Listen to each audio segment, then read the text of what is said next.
ఈరోజు అన్నమయ్య జిల్లా రాజంపేట ఎంపీగా గెలుపొందిన మిథున్ రెడ్డి గారు తెలుగుదేశం పార్టీ నాయకులపై ఈ ప్రభుత్వంపై కొన్ని వ్యాఖ్యలు చేశారు.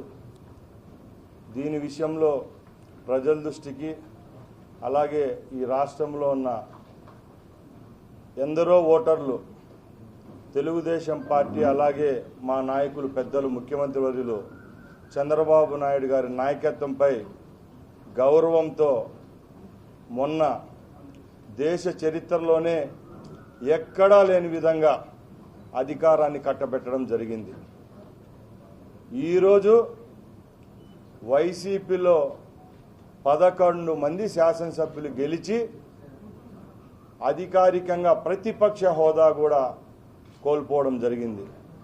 ఇవన్నీ జీర్ణించుకోలేక కేవలం 3 వారాల వ్యవధిలోనే ఈ రాష్ట్ర ప్రభుత్వంలో ఏదో అరాచకాలు జరిగినట్టు వైసీపీ నాయకులపై వైసీపీ కార్యకర్తలపై ఈ రాష్ట్ర ప్రజలపై ఏదో తెలుగుదేశం పార్టీ వాళ్ళు కక్షగట్టి దౌర్జన్యాలు చేస్తున్నారని ప్రతి ఒక్క రోజు మీడియాకు ముందుకు వచ్చి మాట్లాడుతున్నారు.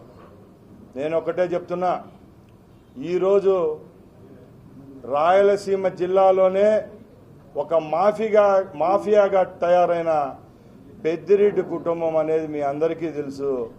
గత 5 సంవత్సరాల్లో ఈ రాష్ట్రంలో ఉన్న ఖజానాను కొల్లగొట్టిన రెండో వ్యక్తి జగన్మోహన్ రెడ్డి తర్వాత ఎవరన్నంటే పెద్దిరెడ్డి రామచంద్రారెడ్డి, ఆయన తమ్ముడైన వాళ్ళ కొడుకైన మిథున్ రెడ్డి అని చెప్తున్నా. ఎందుకంటే నేను ఎమ్మెల్యేగా ప్రాతినిధ్యం వహిస్తున్న రాయచోటి కూడా రాజంపేట ఎంపీ సెగ్మెంట్లోనే ఉంది. అందుకు నేను మీ ముందరకు కొన్ని క్లారిటీగా చెప్పదలుచుకున్నా. ఈరోజు మిథున్ రెడ్డి గారు కొన్ని వ్యాఖ్యలు చేశారు. ఏదో అన్యాయాలు జరిగిపోయినట్టు, ఎక్కడో భూకంపం వచ్చినట్టు ఈరోజు భయపడే పరిస్థితిలో ఆయన ఉన్నాడు. సోదరులారా, ముఖ్యంగా ఒకటే గమనించాలా, 5 సంవత్సరాలు వాళ్ళు చేసిన పాపాలకే ఈరోజు వాళ్ళ కళ్ళల్లో రక్తం వస్తుంది. ఎందుకంటే పేద ప్రజల యొక్క ఆస్తులైతేనే మాన ప్రాణాలు దోచిన ప్రభుత్వం ఏదైనా ఉందంటే గత 5 సంవత్సరాల్లో జగన్మోహన్ రెడ్డి ప్రభుత్వమే. ముఖ్యంగా ఈ పెద్దిరెడ్డి కుటుంబం గురించి మీ దృష్టికి కొన్ని తీసుకోబోదలుచుకున్నా. ఎందుకంటే ఎక్కడో వైజాగ్ ఉంది, ఎక్కడో రాజంపేట ఉంది, తిరుపతి ఉంది. మీకు వాళ్ళ విషయాలు తెలుసో తెలీదో నేను చెప్తున్నా. 1985-90 ప్రాంతంలో ఒక సామాన్యమైన కుటుంబం ఆ పెద్దిరెడ్డి కుటుంబం. ఈరోజు 2024లో ఎన్నికల్లో రాష్ట్రానికి సంబంధించిన నిధులన్నీ సమకూర్చింది ఎవరో మీ అందరికీ తెలుసు. వందలాదిగా కాదు వేలాది కోట్లు అక్రమంగా సంపాదించి జగన్మోహన్ రెడ్డికి బినామీగా తయారై మొన్న ఎలక్షన్లలో ఒక్కో నియోజకవర్గానికి 100 కోట్లు ఖర్చు పెట్టింది ఎవరో మీ అందరికీ తెలుసుకోవాలి మీరు. ఎందుకంటే వాళ్ళు సంపాదించిన డబ్బు సౌత్ ఆఫ్రికాలోనో ఆస్ట్రేలియాలోనో అమెరికాలోనో కాదు, కేవలం ఈ రాష్ట్రంలో ఉన్న మానవ వనరులు ఏమైతే ఉన్నాయో అన్ని దోచేసినారు. ముఖ్యంగా ఖనిజాల విషయానికి వస్తే గ్రానైట్ అయితేనేం, ఇసుక అయితేనేం, లాట్రైట్ అయితేనేం, ఎక్కడ ఖనిజాలు ఉన్నాయో అక్కడంతా తవ్వి కంపెనీలకు ఫారిన్కు ఎక్స్పోర్ట్ చేసిన ఘనత ఆ దరిద్రులకే దక్కుతుంది. అలాగే ఇక్కడ ఒక బాత్రూమ్ కట్టుకోవాలంటే ఇసుక దొరకని పరిస్థితి గత 5 సంవత్సరాల్లో ఉంటే పక్కలున్న బెంగళూరుకు చెన్నైకి రోజుకు వేలాది టిప్పర్లతో ఇసుక తోలింది ఎవరు ఆ దరిద్రులని మీ అందరి ముందర తెలియజేసుకుంటున్నా. ఇంకా చెప్తున్నా, పేదవానికి 1.5 సెంటు స్థలం ఇవ్వలేని పరిస్థితిలో జగన్మోహన్ రెడ్డి ప్రభుత్వం ఉంటే ఈ పెద్దిరెడ్డి కుటుంబం రాయలసీమలో 10,000 ఎకరాల పేదల భూమి వాళ్ళ పేర్లతో వాళ్ళ అనుయాయుల పేర్లతో గవర్నమెంట్ భూములు కూడా వాళ్ళ పరం చేసుకున్న ఘనత వాళ్ళదే. ఇలాంటి వాళ్ళు ప్రజలతో తిరస్కరింపబడి ఈరోజు ధరావతులు కూడా కోల్పోయినారు. అసెంబ్లీలకు కూడా వచ్చే పరిస్థితుల్లో ధైర్యంగా వాళ్ళు. అలాంటి వాళ్ళు ఈరోజు ప్రెస్ మీట్లు పెట్టి అవాకులు చవాకులు వెళ్తున్నారు. నేను చెప్తున్నా, నా వ్యక్తిగతంగా నన్ను విమర్శించినాడు మిథున్ రెడ్డి. నేను ఒకటే చెప్తున్నా, మా తండ్రి గారు 1985లోనే ఎమ్మెల్యే అయినారు, 89లో ఎమ్మెల్యే, 92లో మా సోదరుడు ఎమ్మెల్యే, 93 బై ఎలక్షన్ల తర్వాత మరొకసారి 4 సార్లు ఒకే నియోజకవర్గం నుంచి ఎమ్మెల్యేగా గెలిచిన చరిత్ర మాది. మిథున్ రెడ్డి కుటుంబం మేము ఎమ్మెల్యేలుగా మా తండ్రిగా ఎమ్మెల్యేలు చేసిన టైంలో వాళ్ళ నాయన క్వార్టర్ బాటలు ఎత్తుకొని సైట్లలో లేకపోయి సైట్లలో ఒక చిన్న మేస్త్రిగా పనిచేసుకునే కుటుంబం వాళ్ళది. ఈరోజు ఏదో నేను సేమ్ ఒకే ప్రాంతం నుంచి మంత్రినని చెప్పి నా మంత్రి పదవి ఏదో కోల్పోతాను, నేను భజన చేస్తున్నానని ఆయన చెప్తున్నాడు. నేను గర్వంగా చెప్తున్నా, 25 సంవత్సరాలకు ఎమ్మెల్యేగా పోటీ చేసే అర్హత నాకు 2004లోనే వచ్చింది. ఆ రోజు నాకు 5 నెలలు వయసు తక్కువతో నేను పోటీ చేయలేకపోయినా 20 ఏళ్ల తర్వాత నాకు అవకాశం వచ్చింది. రాయచోటి అనే నియోజకవర్గం రాష్ట్రంలోనే మరో పులివెందలని వాళ్ళే చెప్పేవాళ్ళు. అలాంటి ప్రాంతం నుంచి నేను ఎమ్మెల్యేగా గెలిచినాను. అలాగే నమ్మకంగా గత 4.5 సంవత్సరాలు వైసీపీ పార్టీని వదిలి బయటకు వచ్చి ప్రతి ఒక్క ఘటనలో అయితే సంఘటనలో తెలుగుదేశం పార్టీకి అండగా ఉన్నాను. కాబట్టి పెద్దలు చంద్రబాబు నాయుడు గారు నాకు మంత్రిగా ఇచ్చారు. అది కూడా సాదాసీదా మంత్రి పదవి ఇవ్వలేదు. ఈ రాష్ట్రంలోనే ఎక్కువ సంబంధాలు ఉన్న శాఖలు ట్రాన్స్పోర్ట్ అయితేనేమి, ఆర్టీసీ అయితేనేమి, అలాగే స్పోర్ట్స్ అయితేనేమి, యువజన సర్వీస్ మంత్రిగా నన్ను ఆయన చేశారు. దానికి నేను చాలా కృతజ్ఞుని. ఇంకా ఆయన కామెంట్ చేసినాడు కాబట్టి వాళ్ళకి మంత్రి పదవి ఎలాగొచ్చిందో నేను చెప్తాను. ఇదే మిథున్ రెడ్డి అనే అతను జగన్మోహన్ రెడ్డి పాదయాత్ర చేస్తా అంటే బూట్లు తొడుక్కుంటా అంటే లేసులు కొట్టిన వాడు ఇతను. బూట్లు తొడుక్కుంటా అంటే పాదయాత్రలో జగన్మోహన్ రెడ్డి లేసులు కొట్టిన మిథున్ రెడ్డి. రమ్మను, వాళ్ళు దైవంగా భావించే సదుం అయ్యప్ప స్వామి గుడికి రమ్మని చెప్పు. ఆయన జగన్మోహన్ రెడ్డి బూట్లు లేసులు కట్టినాడా లేదా? అలాంటి బ్రోకర్ పని చేసిన లుచ్చా అతను ఈరోజు నా మీద కామెంట్ చేయడం ఎంతమందికి సమంజసమో మీరందరూ ఒకసారి అర్థం చేసుకోవాలా. అలాగే నేను చెప్తున్నా, ఎక్కడైనా అరాచకాలు జరిగింటే గత 5 సంవత్సరాల్లో ప్రతి ఒక్క సంఘటనలో వీళ్ళ కుటుంబం పాత్ర ఉంది. ఎందుకంటే ఈరోజు ఆయన గృహ నిర్బంధం చేశారని చెప్పి ఏదో పెద్ద బాధపడతా ప్రెస్ స్టేట్మెంట్లు ఇస్తున్నారు. 14 సంవత్సరాలు ముఖ్యమంత్రిగా చేసిన ఒక పెద్ద మనిషి రాష్ట్రంలో ఉన్న ఇరిగేషన్ ప్రాజెక్టులు అవకతవకలు, అలాగే 5 సంవత్సరాల నుంచి నిధులు కేటాయించకుండా పక్కన పెట్టింటే ఆ రోజు తమ్మల్లపల్లె, మదనపల్లి, పుంగునూరు నియోజకవర్గాల్లో పర్యటిస్తూ ఉంటే రౌడీ మూకల ద్వారా రాళ్లు వేయించినారు.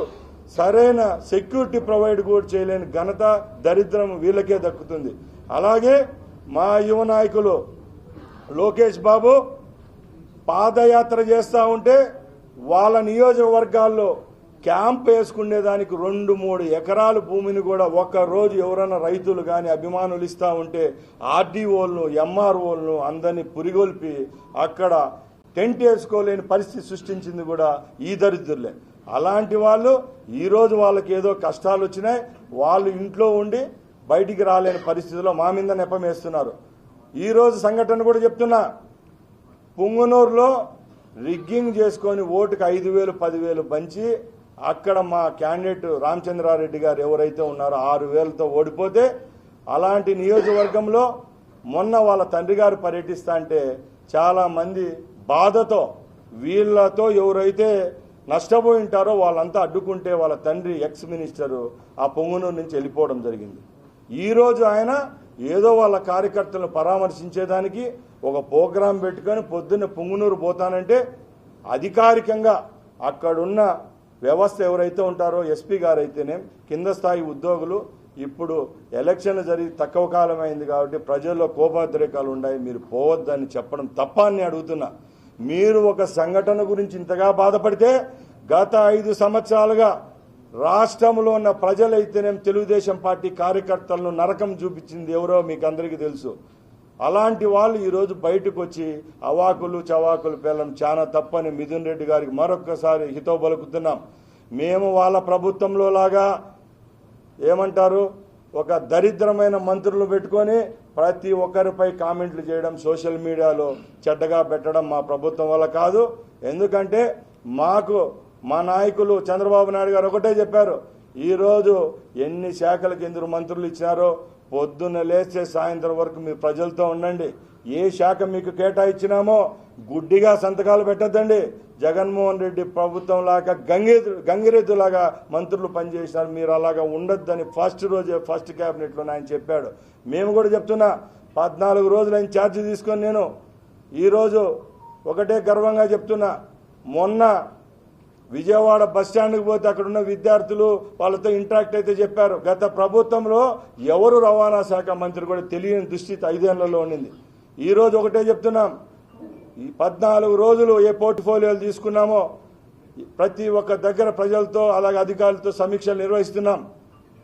విజయవాడలో నెహ్రూ టెర్మినల్ అయితేనే, మొన్న కుప్పంలో 4 బస్సులు ప్రారంభించినాం, రాయచోట్లో డిపోలోకి వెళ్ళాం, స్పోర్ట్స్ అథారిటీ వాళ్ళతో, యువజన సర్వీసుల వాళ్ళతో ప్రతి ఒక్కరితో మమేకమై మాకే శాఖలు ఇచ్చారో ఆ శాఖల్లో మేము పనిచేసేదానికి సిద్ధంగా ఉన్నాం, చేస్తూ ఉన్నాం. అంతే తప్పక నేనేదో ఈరోజు మిథున్ రెడ్డి కుటుంబంపై మేమేదో కక్ష సాధిస్తే నా ముఖ్యమంత్రి నా మంత్రి పదవి ఉంటుందంట, లేకంటే పోతుందంట. మిథున్ రెడ్డి మరొకసారి చెప్తున్నా, నీ కుటుంబం నీ చరిత్ర ఎవరికి తెలియదు. నేను 5 సంవత్సరాలు ఉన్నప్పుడే మా నాయన ఎమ్మెల్యేగా పనిచేసినాడు. మా తండ్రి గారికి 1989లోనే రాష్ట్ర మంత్రివర్గంలో చోటు వచ్చింది. ఈరోజు ముఖ్యమంత్రిగా ఉన్న ఎవరైతే జగన్మోహన్ రెడ్డి గారు తండ్రి రాజశేఖర రెడ్డి ఉన్నాడో ఆయన టైంలోనే మాకు చెన్నారెడ్డి గారి ప్రభుత్వంలో మంత్రి ఇస్తామంటే కూడా మా తండ్రి గారు రాజశేఖర రెడ్డితో ఉన్నాం కాబట్టి ఆయనతో పాటు విడదీసుకుని బయటికి పోయే ప్రసక్తే లేదని చెప్పి ఆ రోజు కొన్నే కుటుంబాలు రాజశేఖర రెడ్డి దగ్గర ఉన్న కుటుంబాల్లో మాదొకటని నేను గర్వంగా చెప్తున్నా. ఎందుకంటే రాయచోటి నియోజకవర్గంలో 1994లో కేవలం రాష్ట్రంలో 24 ఎమ్మెల్యేలు గెలిస్తే ఆ రోజు కూడా కాంగ్రెస్ పార్టీలో మేము గెలిచినాం. 85లో గెలిచినాం. ప్రతి ఒక్కసారి కష్టమైనప్పుడల్లా మేము వాళ్ళ వెనకాలే ఉన్నాం, ఆ కుటుంబం వెనకాలే పనిచేసినాం. ఈరోజు రాష్ట్ర ప్రజలకు ఒకటే చెప్తున్నాం, మడమ తిప్పను అంటాడు. ఒకటే చెప్తున్నా, కడప జిల్లాలో మూడు కుటుంబాలు ఈరోజు చంద్రబాబు గారి నాయకత్వంలో ఎమ్మెల్యేగా పనిచేస్తున్నాం. ఒకటి వరదరాజుల రెడ్డి ప్రొద్దుటూరు ఎమ్మెల్యేగా ఈరోజు ఉన్నారు, సుమారు 76 సంవత్సరాలు. ఆయన తండ్రి సమానుడు. ఆయన కూడా 3 సార్లు ఎమ్మెల్యేగా 4 సార్లు ఎమ్మెల్యేగా ఉన్నప్పుడు రాజశేఖర రెడ్డి కుటుంబం వెంట నడిచినాడు. ఇంకో ఆయన బీజేపీ తరఫున మా కూటమి నుంచి గెలిచిన ఆదినారాయణ రెడ్డి గారు ఉన్నారు, ఇప్పుడు జమ్మలమడుగు ఎమ్మెల్యేగా. ఆయన కుటుంబం కూడా అదే రాజశేఖర రెడ్డి అని కాబట్టి నడిచినాం. మేము కూడా మండిపల్లి కుటుంబం రాయచోటు నుంచి మేము కూడా రాజశేఖర రెడ్డి కుటుంబం ఈరోజు అంత స్థాయిలో ఉందంటే దానికి కూడా మేము కారణం. 10 సీట్లలో 3 సీట్లు ఈరోజు తెలుగుదేశం పార్టీ కూటమిలో ఉండవాళ్ళం. మీ దగ్గర ఉన్న వాళ్ళమే మీ ఫ్యామిలీతో బాగుండి మీ ఎదుగుదలకు కారకులైన ఫ్యామిలీలు మావి. అలాంటి వాళ్ళం మేము. అంతేగాని చెంచాల్ లాంటి పెద్దిరెడ్డి కుటుంబం దగ్గర చెప్పించుకుంటే భావం లేదు. మేము వాళ్ళకి భయపడే ప్రసక్తి లేదు. అధికారాలు ఉంటాయి పోతాయి, నిజాయితీగా పనిచేస్తాం. నేను ఒకటే చెప్తున్నా రాష్ట్ర మంత్రిగా, రేపు రాబోయే కాలంలో ఎవరైతే ప్రజల డబ్బు తిన్నారో, ప్రజల పక్షాన్ని నిలబడలేదో, ప్రజలపైన కేసు పెట్టినారో అలాంటి నాయకులపై చట్టపరమైన చర్యలు తీసుకుంటాం. అంతే తప్పక వ్యక్తిగతంగా మీ మీద దూషణలు చేయం, మీ మీద దాడులు చేసేదానికి కూడా మేము సిద్ధంగా లేం. ఏదైనా న్యాయస్థానాలు ఉన్నాయి, అధికారులు ఉన్నారు, వాళ్ళ పని వాళ్ళు చేసుకుంటారు తప్పక మా మీద నిందలేద్దండి. ఇది ఫస్ట్ మీటింగే. ఇంకా 5 సంవత్సరాల్లో పెద్దిరెడ్డి కుటుంబం చేసిన మైనింగ్ అరాచకాలు అయితేనేం, ల్యాండ్ అరాచకాలు అయితేనేం, వైన్ అరాచకాలు ఇలాంటి చాలా ఉన్నాయి. రాబోయే ఎపిసోడ్లో వినిపిస్తాం. మరొక్కసారి మిథున్ రెడ్డి గారు, మనం ఇద్దరం ఒకే వయసు వాళ్ళం, నాకంటే నువ్వు 2 ఏళ్ళు పెద్ద ఉంటావు, మనం చాలా మిత్రులం, నీకు కూడా నీ మనస్సాక్షికి తెలుసు. అంతేగాని నీలాగా మినిస్ట్రీ కాపాడుకునేదానికి నేను ఆ పని చేయడం లేదు. మీరు మీ తండ్రి 2 సార్లు మంత్రి పదవి వచ్చింది, ఏ విధంగా వచ్చిందో నీ మనస్సాక్షిని అడుగని తెలియజేసుకుంటూ మరొక్కసారి ప్రజాపక్షంలో మేము ఉంటామని. జై హింద్, జై తెలుగుదేశం, జై చంద్రబాబు.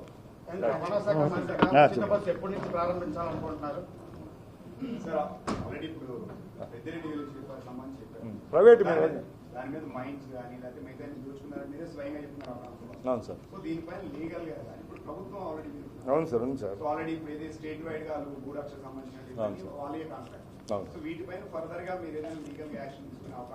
ఇప్పుడు మీకు చివరిలో కూడా చెప్పానండి, ఆ ప్రభుత్వంలో ఎవరైనా ఏదైనా దోచేస్తే వీళ్ళే పోయి ప్రైవేట్గా పోయేసి వాళ్ళ మీద కొట్లాడి అవన్నీ వీళ్ళు లాక్కుండేవాళ్ళు. ఆ పరిస్థితిలో మేము లేం. ఏదైనా కూడా ఒక వ్యవస్థ అనేది ఉంటుంది రాష్ట్రంలో, అలాగే కేంద్రంలో కూడా ఉంటుంది. ఎవరైతే మానవ వనరులు అయితేనేం ఏమేమి దోచుకున్నారో వాళ్ళందరిపైన ఇప్పుడు జరుగుతూ ఉంది. అవి జరుగుతూ ఉన్నాయి కాబట్టి ఈరోజు బాధ ఎత్తుకునింది వాళ్ళకు. ముందు వాళ్ళంతా దోచేసినారు, ప్రజల్లో ఏమేమి దోచేయాలో దోచిపెట్టుకున్నారు. ఇప్పుడు నిన్నలా మొన్న పోయి హైకోర్టుకు పోయి సెక్యూరిటీ కావాలంటారు.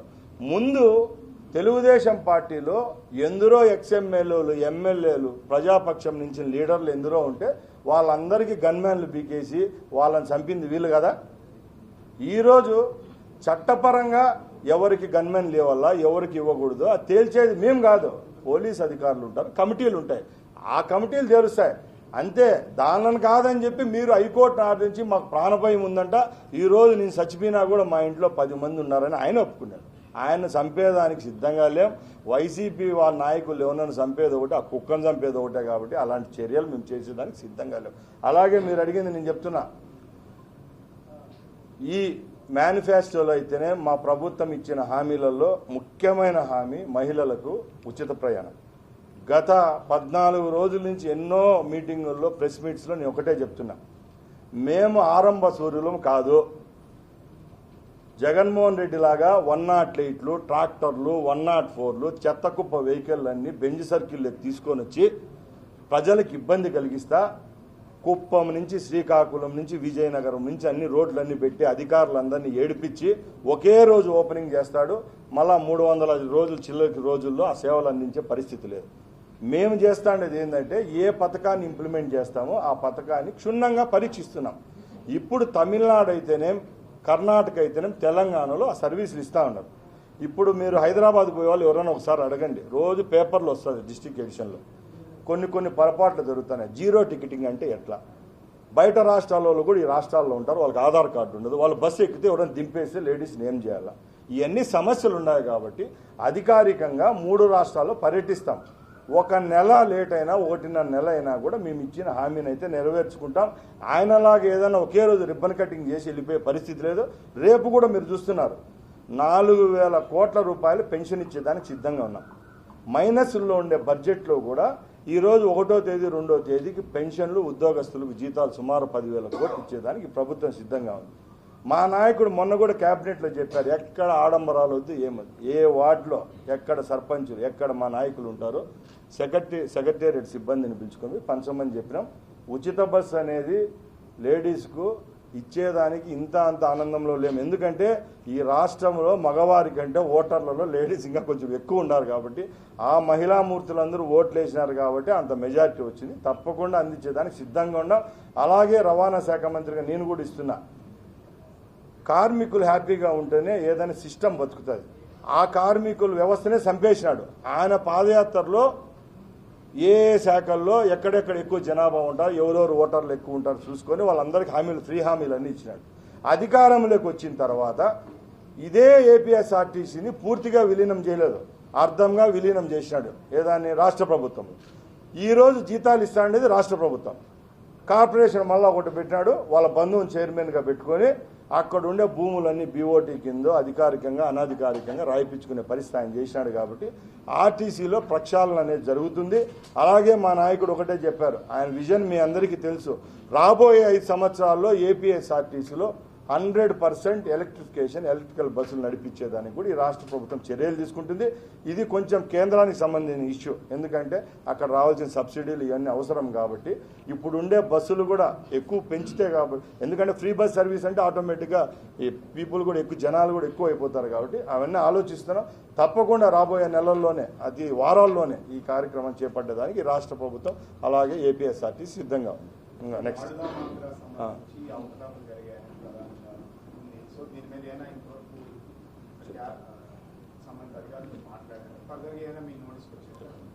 స్పోర్ట్స్ మినిస్టర్గా ఒకటే చెప్తున్నానండి, ఈరోజు గ్రామీణ స్థాయిలో ఒక పిల్లవాడు కబడ్డీనో, క్రికెటో, ఖోఖోకో ఒక జిల్లా స్థాయికి పోవాలనుకుంటే 10 రూపాయలు డబ్బు లేని దిస్థితిలో ఈ రాష్ట్రం ఉంటే, ఆడుదాం ఆంధ్ర అంట సినిమా టైటిల్ ఒకటి పెట్టుకొని ఒక ఆర్టిస్ట్, ఒక ఆయన దానికి మంత్రిగా పెట్టేసి ఆ కార్యక్రమంలో సుమారు 100 కోట్లు దోచినారని మీ పేపర్లు, మీడియా వాళ్ళే చెప్తాం. మేము రాష్ట్ర ప్రభుత్వం ద్వారా క్షుణ్ణంగా మీకు చెప్తున్నాం, ఎవరైతే పేద ప్రజలు డబ్బులు దోచుకున్నారో అది కూడా పిల్లలకు మానసికంగా శారీరకంగా ఉపయోగపడే స్పోర్ట్స్కి సంబంధించిన డబ్బులు దోచేసినారు. వాళ్ళ పంది కుక్కలందరినీ రోడ్లపైకి పెట్టి నిలబెట్టుతాం, మీ ముందర నిలబెడతా. అది త్వరలో దగ్గరలో ఉంది. ఎందుకంటే ఇవన్నీ విచారణలో ఉండే దాని గురించి నేను ఎక్కువ మాట్లాడదలుచుకోలేదు. తప్పకుండా ఆడుదాం ఆంధ్ర అనేది ఇప్పుడు అందరి నోట్లలో మెలుగుతూ ఉంది, అందరి నోట్లలో అదే పదం వినిపిస్తూ ఉంది. కాబట్టి అతి త్వరలోనే అక్కడ ఎంత డబ్బు ఖర్చు పెట్టినారు, ఎంత మిస్ అయిందో కూడా మీ అందరికి చెప్తాం. ఆంధ్ర క్రికెట్ అసోసియేషన్ మీద కూడా విమర్శలు ఉన్నాయి. శాఖ మంత్రిగా మీరు సార్, నేను ముందు కూడా చెప్తున్నా, ప్రతి ఒక్క శాఖ కానీ ప్రతి డిపార్ట్మెంట్ అయితే లాస్ట్ 5 సంవత్సరాల్లో నిర్వీర్యమైపోయింది. కేవలం బటన్లు నొక్కడమే తప్పక బటన్ నొక్కితే యాడికి పోతుందో కూడా ఆయనకు తెలియదు. అంటే మా కడపేసలో చెప్తున్నా, బటన్ ఒత్తిన తర్వాత ఏ పని జరుగుతుంది ఏమని కూడా సమీక్ష పెట్టలేని దుస్థితిలో ఆయన ఉన్నాడు. ఆయన పేరే పరదాల ముఖ్యమంత్రి. మొన్న మేమంతా విజయవాడలో ఉంటే పోతా అంటే ఊపిరి పీల్చుకుంటాను ప్రజలు. అసెంబ్లీకి మహానుభావుడు వస్తానంటే చుట్టుపక్కల ఈ వారి నుంచి ఆ వారికి మొఘల్ రాజులు పెట్టినట్టు పరదాలు పెట్టి ప్రభుత్వం నడిపినాడు ఆయన. మేము ఒకటే చెప్తాను, ఇవన్నీ ట్రాన్స్పరెన్సీగా చేసేదానికి సిద్ధంగా ఉన్నాం. జగన్మోహన్ రెడ్డి ఆయన అండి, మేము ఆయన చెడ్డీలు వేసుకునేప్పుడు మిథున్ రెడ్డి మమ్మల్ని చెడ్డీ ఫ్రెండ్స్ అని చెప్పినాడు. నేను కూడా చెప్తాను, జగన్ రెడ్డి చెడ్డీలు వేసుకునేప్పుడు నుంచి వాళ్ళ వెనక ఉన్న కుటుంబం చూడండి, ఇప్పుడు కూడా వాళ్ళ కుటుంబం కోసమే అప్పుడు ఫ్రాక్షన్ చేసి గలాటాలు చూడండి, ఇప్పుడు కూడా దెబ్బలు ఉన్నాయి. మేము ఎవరికి డబ్బులు తీసుకోలేదు, ఎవరి దగ్గర ఉన్నా నిజాయితీగా పనిచేసిన కుటుంబాలేమయ్యి నిజాయితీగా నిష్పక్షపాతంగా ఈరోజు ఏ ప్రభుత్వం తరఫున ఎమ్మెల్యేలుగా గెలుపొందినామో ఆ ప్రభుత్వం వెంటే నడుస్తాం. మా ముఖ్యమంత్రి గారు ఎవరైతే మాకు పదవి ఇచ్చినాడని కాదు, రాష్ట్ర ప్రజల తరఫున పనిచేసేదానికి మేము సిద్ధంగా అలాంటి సార్ అదే చెప్తున్నా కదా సార్, అవన్నీ మన అదృష్టం కోసము పక్కల రాష్ట్రాల్లో చేస్తూ ఉన్నారు. కాబట్టి ఆంధ్ర ప్రజలకైతే మహిళలకైతే తీపి కబురు వినిపిస్తాం. ఎక్కడ ఇప్పుడు మేము ఆల్రెడీ కర్ణాటక ట్రాన్స్పోర్ట్ మినిస్టర్తో అక్కడ ఎండి గారితో మాట్లాడినాం. తెలంగాణలో కూడా సేమ్ సిస్టమ్ అది మాట్లాడాం. త్వరలోనే మా కార్మికులు అధికారులు మా ఎవరైతే ఈ డిపార్ట్మెంట్కి సంబంధించిన వాళ్ళంతా రాష్ట్రాల్లోకి పోయి పర్యటిస్తాం. అలాగే బస్సులు కూడా ఇంక్రీజ్ చేయాల్సిన పరిస్థితి వస్తుంది. ఇప్పుడు మేము చిన్న ఉదాహరణ చెప్తాం. కుప్పం కాదు, పుంగనూరులో ఒక డిపో ఏర్పాటు చేసినారు చిత్తూరు జిల్లాలో. చేస్తే అక్కడ డిపో ఏర్పాటు చేసి ఓ 10 బస్సులు 20 బస్సులు కొనాలి కదా. ఆయన నియోజకవర్గంలో ఇప్పుడు మంత్రి ఎవరైతే ఉన్నాడో ఆయన ఒక డిపో ఏర్పాటు చేసినారు. అంటే కొత్త డిపో మొన్న 5 ఏళ్లలో మదనపల్లి నుంచి 20 బస్సులు, కుప్పం నుంచి 30 బస్సులు, పలమనేరు నుంచి అన్ని బస్సులు పెట్టి అది ఒక డిపోగా చేసి ఆయన నియోజకవర్గం నడుపుకుంటాను. చంద్రబాబు నాయుడు గారు మన కుప్పం పర్యటన పోయినాం. పోతానంటే ఫస్ట్ రోజు 30 బస్సులు వచ్చినాయి. 5 బస్సులు దానిలో కొత్తవి, అన్ని సర్వీసులు స్టార్ట్ చేసినాం. ఫస్ట్ మీటింగ్లోనే కుప్పంలో ఆయన నన్నే పిలిచి రవాణా శాఖ మంత్రిగా ఇట్లే పిలిచి చెప్పాడు, రేపు రాబోయే కాలంలో కుప్పం ప్రజలు రుణం తీర్చుకోవాలా, దేశంలో కాదు ఏషియాలో కాదు ప్రపంచంలోనే బిగ్గెస్ట్ మంచి టర్మినల్ ప్రజలకు గుర్తుండిపోయే విధంగా కట్టాలని చెప్తున్నా. అంటే ఇది నేను ఒక ట్రాన్స్పోర్ట్ మినిస్టర్గా ఉన్నా, మా ఊర్లో కూడా 3 బస్సులు మొన్న ఓపెన్ చేసినాం. ఇట్లా అన్ని కొత్త ప్రణాళికలు ఉంటాయి, వస్తాయి. అంతేగాని బెంజ్ సర్కిల్లో డిస్ప్లే అయ్యే పరిస్థితి అయితే మేము ఉండం. మాకు బెంజ్ సర్కిల్తో అవసరం లేదు. ఎందుకంటే ఆయన అన్ని యూట్యూబ్ కొడితే తెలుస్తుంది. 108 ఆడే, మురికి వ్యాన్లన్నీ ఆడే, మున్సిపాలిటీకి సంబంధించిన 104 అన్నీ ఓపెన్ చేస్తాడు, పెయింట్లు కొట్టేది, మళ్ళీ మరుసటి రోజు ప్రజల దగ్గరికి అయితే వెళ్ళే పరిస్థితి లేదు. కాబట్టి ఈసారి ఏ కార్యక్రమం చేపట్టినా కూడా ట్రాన్స్పరెన్సీతో పనిచేసేదానికి మేము సిద్ధంగా. ఏం సార్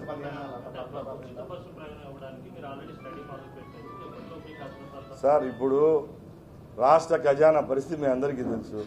నిన్న పథకాలు కూడా చూసినారు. పెద్ద ప్రజలకు ఎక్కువ చేరుబాట్లు 65 లక్షల మందికి చేరువయ్యే పథకం ఏదైనా ఉందంటే పెన్షన్. అలాంటిది 4,000 కోట్లతో మొదలు పెట్టేశాం. ఇంకోటి, అందరూ వచ్చి కులాలు మతాల పరంగా సెన్సస్ తీస్తారు. ఎంత దూరదృష్టి ఉంటే పనిచేసే స్కిల్ డెవలప్మెంట్ మీద సెన్సస్ తీసే దేశాలు అమెరికాలో కూడా లేదు. ఇప్పుడు మన రాష్ట్రంలో ఆయన ప్రవేశపెట్టాడు. ఎందరో పేదవాళ్ళు కడుపు నిండా అన్నం తినే అన్నా క్యాంటీన్లు మూసినారు. అది కూడా ఇప్పుడు మళ్ళా ప్రారంభించారు. అట్లా ఫేజ్ వైజ్ స్టార్ట్ చేసేదానికి సిద్ధంగా ఉన్నాం. మీరు ఎవరు అపోహలొద్దు, అతి త్వరలోనే శుభవార్త.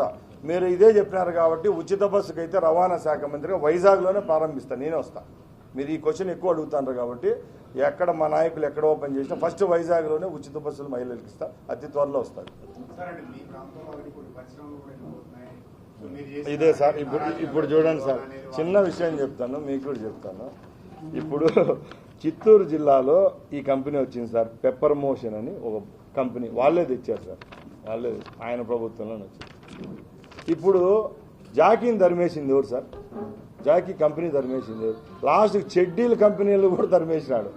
చెప్తాను, కియా మా దగ్గరే ఉంది, మా రాయలసీమలో ఉంది సార్. కియా కంపెనీ అనేది ఎంత గర్వకారం సార్. 2 లక్షల రూపాయల భూమి ఆడ ఈరోజు 2 కోట్ల రూపాయలు అయింది. దానికి ఎన్ని యాక్సిలరీ యూనిట్స్ వచ్చినాయి, అనుబంధ విభాగాలు ఎన్ని యూనిట్లు వచ్చాయి, నట్లు బోట్ల కంపెనీలు ఎన్ని వచ్చాయి. అలాంటి కియా కంపెనీ ఏర్పాటు చేస్తే చంద్రబాబు నాయుడు గారు, మాకు టైం బాగాలేకుండా ఈ పలికిమాలిన ప్రభుత్వం వచ్చింది. ఎప్పుడు 19లో ఓపెనింగ్కు ఫైనాన్స్ మినిస్టర్ను పంపిస్తాడు ఈయన పోడు. నువ్వు ఈ 5 సంవత్సరాల్లో లంగూలిటుకు చిన్న చిన్న కంపెనీలు ఓపెన్ చేయనైతే పరిగెత్తపోతాడు. నీళ్ల ట్యాంకులు కూడా ఓపెన్ చేసినాడు పులివెందులు, నీళ్ల ట్యాంకులు. అలాంటిది 10,000 కోట్ల రూపాయలు కియా మోటార్ కంపెనీని ప్రారంభించేదానికి నువ్వు పోవు. ఈరోజు ఇది ఏదో కంపెనీ అంటే ఎనిక్కిపోతానని ఈ కంపెనీ వాళ్ళు చేసినా కూడా ఇప్పుడు అధికారులు ఎవరైతే వాళ్ళు ఉన్నారో వాళ్ళ నెంబర్లు కూడా ఇస్తాం, మేము ఆల్రెడీ ప్రిపేర్ ఇచ్చినాం. వాళ్ళు కూడా చెప్పారు సార్, మాకు బెదిరింపులే లేవు సార్, హ్యాపీగా ఉన్నాం సార్. చంద్రబాబు నాయుడు వచ్చిన తర్వాత ప్రజల కంటే ఈ వ్యవస్థాపరమైన అభివృద్ధి కార్యక్రమాలు ఎవరైతే తీసుకొచ్చే కాంట్రాక్టర్లు అయితేనే, ఎంటర్ప్రీనర్స్ అయితే వీళ్ళంతా హ్యాపీగా ఉన్నారు. ఉద్యోగస్తులు ఉన్నారు అని గుండెమే చేసుకొని ఉన్నారు. లేకపోతే వాళ్ళు ముందు అనేవాళ్ళు ఈడు 62 సంవత్సరాలు ఎందుకు పెట్టినారు మహానుభావుడు అనేవాళ్ళు. ఇప్పుడు వీళ్ళంతా 60 సంవత్సరాలు పెట్టినా కూడా పనిచేసేదానికి సిద్ధంగా ఉన్నారు. అంతేగాని ఏ కంపెనీ ఎనిక్కిపోదండి. ఏదైతే కంపెనీ చెప్పాడో ఈ కంపెనీ అతి త్వరలో ప్రారంభమవుతుంది. ఈ కంపెనీలో కూడా 8,000 మందికి ఉపాధి కల్పించేదానికి కూడా సిద్ధంగా ఉన్నాం. Sports complex state wide private వ్యక్తులకు ఇచ్చేసారు, గ్రౌండ్స్ కావచ్చు, స్విమ్మింగ్ పూల్స్ కావచ్చు. సార్ ఏ దాంట్లో ఏ దృష్టి పెడతారా? సార్ సాధారణ ప్రజలు ఆడుకోవడానికి చెప్తాను డెవలప్ చేయడం స్కోప్ లేదు సార్. ఏ దాంట్లో అవకతవకలు జరిగినా ఉపేక్షిస్తామేమో కానీ పిల్లలకు భవిష్యత్తుకు సంబంధించిన ఏ కార్యక్రమాల్లో అవకతవకలు జరిగినా వదిలే ప్రసక్తి లేదు. ఎందుకంటే ఈరోజు స్పోర్ట్స్ స్కూల్స్ అయితేనే, అక్కడున్న క్యాంటీన్లు అయితేనే, స్విమ్మింగ్ పూల్ మెయింటెనెన్స్ కూడా ప్రైవేట్ వాళ్ళకి ఇచ్చేసాం. తప్పకుండా దాని మీద సమీక్ష జరుగుతూ ఉంది. ఎందుకంటే ఈరోజు ఒక రాజకీయ నాయకుడిగా నేను చెప్తున్నా, మా ఊర్లలో కూడా ఎక్కడైనా టోర్నమెంట్లు పెట్టుకోవాలంటే యువత పాపము ఒకరి దగ్గరికి వచ్చి ఒకరు పిక్చర్ రెడీ చేయిపోయింది, ఒక లీడర్ ఫస్ట్ ప్రైజ్ పెట్టండి, ఇంకో లీడర్ సెకండ్ ప్రైజ్ పెట్టండి అని అడుక్కుండే దుస్థితికి తీసుకొచ్చినారు. కాబట్టి రేపు రాబోయే కాలంలో స్పోర్ట్స్కి సంబంధించింది దాంట్లో ఖచ్చితంగా దృష్టి పెడతాం. ముఖ్యంగా స్పోర్ట్స్కు స్టేట్ కంటే సెంట్రల్ గవర్నమెంట్ ఫండింగ్ ఎక్కువ ఉంటుంది. గత 5 సంవత్సరాల నుంచి అప్పుడు ప్రభుత్వానికి భయపడితే జైలుకు పోతానని చెప్పి ₹1 కూడా కేంద్ర నిధులు అడిగేదానికి భయపడతా ఉన్నాడు ఆయన. మా అదృష్టానికి ఈరోజు బీజేపీ మేము హ్యాపీగా ఒకే గవర్నమెంట్లో ఉన్నాము. కాబట్టి తప్పకుండా యూజ్ అండ్ సర్వీసులు స్పోర్ట్స్ విషయంలో అయితే తప్పకుండా అక్కడి నుంచి రావాల్సిన నిధులు అయితే తెచ్చి అభివృద్ధి చేస్తాం. 100% సార్. ఇంకా ఈ 5 సుమారు 5 నెలలు 6 నెలలు ఉంది కాబట్టి ఫస్ట్ పెట్టిన సంతకాలన్నీ స్టార్ట్ అయినాయి. ఇప్పుడు అన్నా క్యాంటీన్లు అంటారు మీరు. మా ఊర్లలో ప్రతి ఒక్క ఊర్లో చూస్తే అన్నా క్యాంటీన్లు వాళ్ళ బినామీలకు ఇంకొకరికి ఇచ్చేసినాడు. ఇప్పుడు మళ్ళీ మేము హ్యాండ్ ఓవర్ చేసుకుంటున్నాం. అవన్నీ మళ్ళీ రీమాడిఫై చేయాలా. దాంట్లో కిచెన్ అన్నీ చూస్తున్నాం. రేపు దాంట్లో స్పాన్సర్షిప్ పెడుతున్నాం. ఇప్పుడు తిరుమలలోకి వచ్చి డోనర్లు ఇస్తాండ్రు, శ్రీశైలంలో ఇస్తాండ్రు, కాణిపాకంలో ఇస్తాండ్రు. మా ముఖ్యమంత్రి గారు ఒకటే చెప్పినారు, ప్రజలను పార్టిసిపేట్ చేద్దాం. చాలా మందికి బర్త్డేలు ఉంటాయి, వాళ్ళ ఇంట్లో ఫంక్షన్స్ ఉంటాయి, వాళ్ళంతా కలిసి పనిచేసేదానికి రాష్ట్రంలో సిద్ధంగా ఉన్నారు. కాబట్టి అన్నా క్యాంటీన్ అనేది మంచి సక్సెస్ అవుతుంది రేపు రాబోయే కాలంలో.